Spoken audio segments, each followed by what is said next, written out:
హల్లెలూయా. ఏదైనా వాక్యము 13వ తారీఖు 2వ నెల 2026 సంవత్సరం. మన దేవుడిస్తున్న చక్కటి మాట సంఖ్యాకాండము 6వ అధ్యాయము 25వ వచనం. యెహోవా నీకు తన సన్నిధిని ప్రకాశింపచేసి నిన్ను కరుణించును కాక. మన దేవుడిస్తున్న చక్కటి వాక్యం. మీకు ఆయన యొక్క సన్నిధి కాంతి ప్రకాశింపచేసి మిమ్ములను కరుణించును గాక.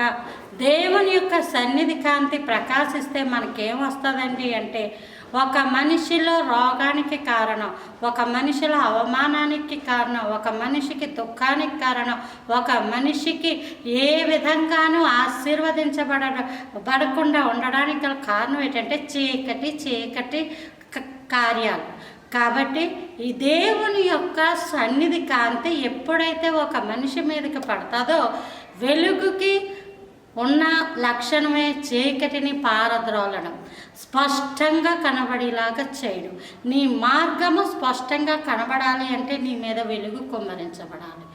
నీలో ఉండి నీకు అడ్డుగా ఉంటున్న ఆ చీకటిని పారద్రోలాలి అంటే ఆ చీకటి యేసయ్య కృప వల్ల వెలుగులో చీకటి పారిపోతుంది.